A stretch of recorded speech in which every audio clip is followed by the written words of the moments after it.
If he had hit the stumps direct, that Chandapal might just have been there. A lot of confusion. Of course, they do have a great respect for Ponting's speed and accuracy of throw.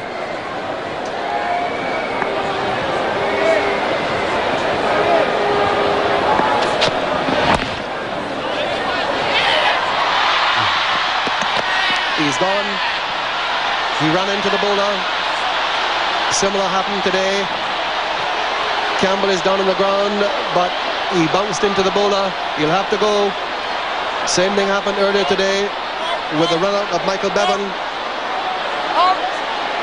Bounced into the bowler today, King, and Sherwin Campbell will have to go. Crowd doesn't like it,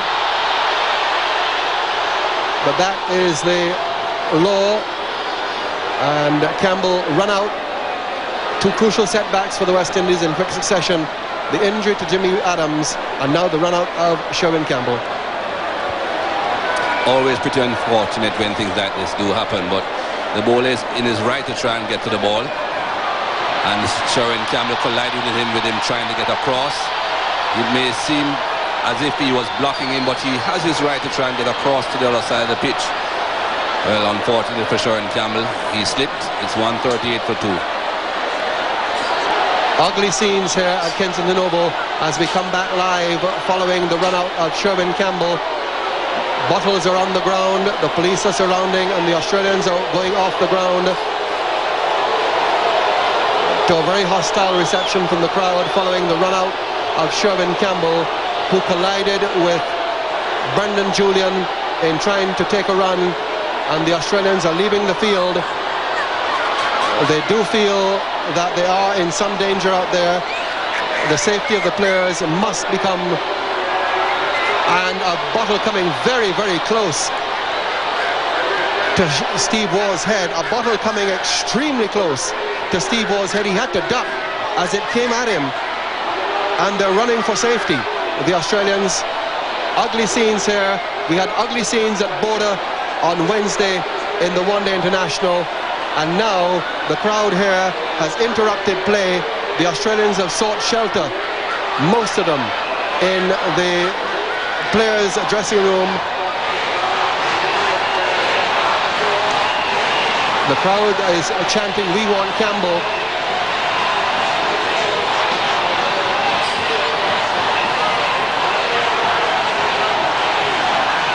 What happened here was Sherwin Campbell going for a single, collided with the bowler, Brendan Julian, who came across the pitch, trying to make a save. There are bottles on the ground, the police are all over the place. The Australians have run for shelter, and Steve Waugh, who said at Border in Georgetown on Wednesday that he feared for his life, very nearly caught the bottle on his head when he was walking off the field. And the Australians, here's what happened here as Campbell collided with Julian going across the pitch to make the save. He had in fact had to cross the other batsman coming through and collided. Campbell ran into the back of Julian. Now let's see what happened earlier in the Australian innings. Rion King was the bowler. Bryan was the bowler, Hendy Bryan. The ball pushed across him, and a collision there. On that occasion, Devon got up, but he was run out all the same. And the bowler, he left the field. Bottles are on the ground here at Kensington Oval. Ugly scenes as the ICC match referee, Raman Sabaro, now walks off the ground, and there are bottles all over. The crowd is chanting, "We want Campbell." Similar scenes here in World Series in 1979 when Roy Fredericks was given out. Leg before wicket on that occasion. The crowd chanted the same thing, "We want Fredericks." And in the end, as the police horses now come onto the ground, in the end, that match was abandoned. There are bottles on the ground. I'd be surprised if we resume here today.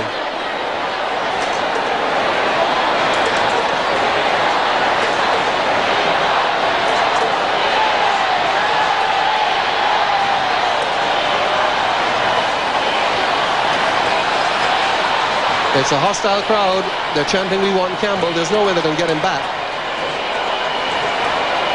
Anyone who appreciates the laws of cricket knows that. And Barbados prides itself on being very knowledgeable about this game.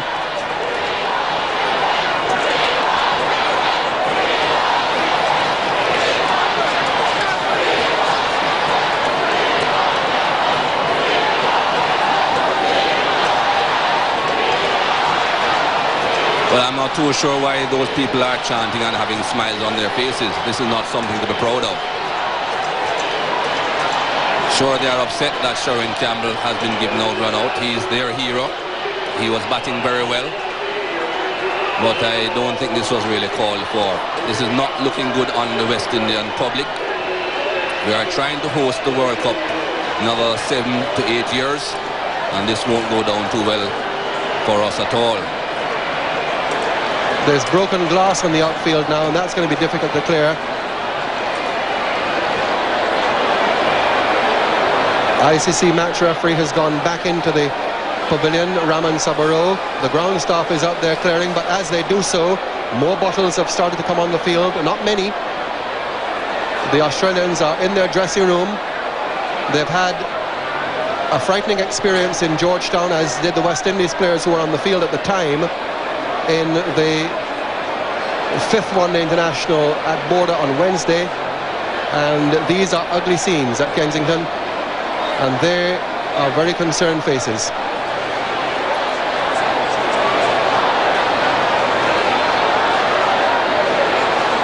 West Indians can't be too pleased about that either.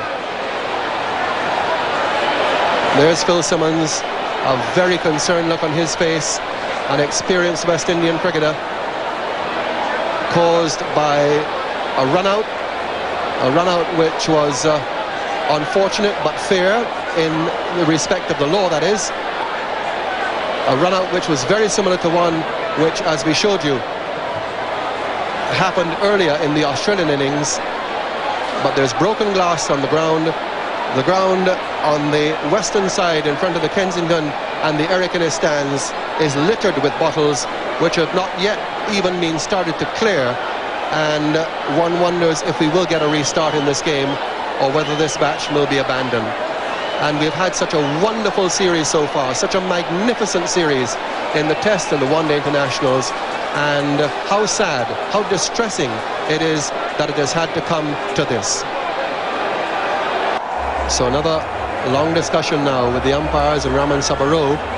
A crowd still in angry mood, and very difficult to see how the players can go out there and feel safe for the remainder of the match. This is what sparked it. Ball played on the onside by Shivnarayan Chandapol. Brendan Julian, the bowler, going across to try and make the save, and Sherwin Campbell, the non-striker, just colliding with him, and Michael Bevan coming in and picking up the ball and running him out. Campbell then turned to the umpire, and I think he was asking for an obstruction, pointing out an obstruction. Campbell didn't veer off, and this is what sparked the incident.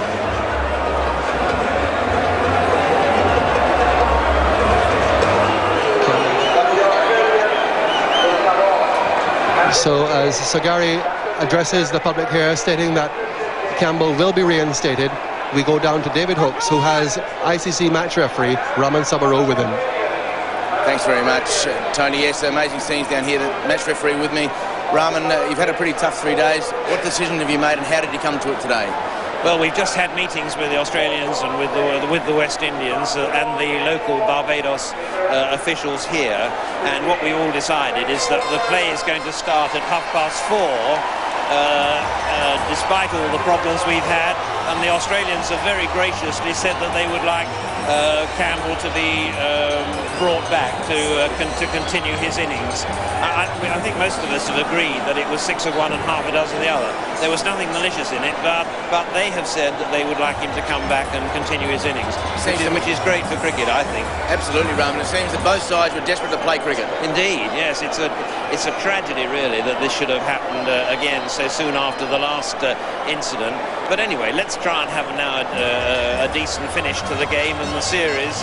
The umpires are currently working out the dreaded Duckworth-Lewis system as to how many overs and what the target will be starting at 4:30. But clearly there's only a certain amount of light as well, so they'll have to work that all out very carefully. But let's hope we can all get going and have a decent finish from 4:30 onwards. Raman, thanks for joining us. We appreciate it. No, pleasure.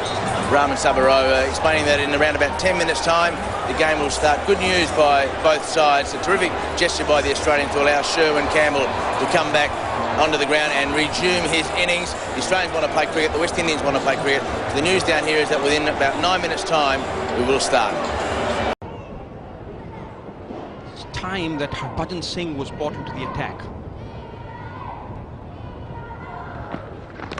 Got him. The captain has gone straight through Stephen Fleming, and New Zealand lose their second wicket. Well, perseverance will always pay. Bowled lock, stock and barrel, Stephen Fleming. Drawn into the front foot. Big bat and pad gap. You could have really driven a lorry through that gap. Have a look at this one. Superb delivery. Just kisses the pads on the way to the stumps. He'd be disappointed, dejected as a wet hen, Stephen Fleming. Zahir Khan strikes gold. Fleming goes for 25, New Zealand 96 for 2.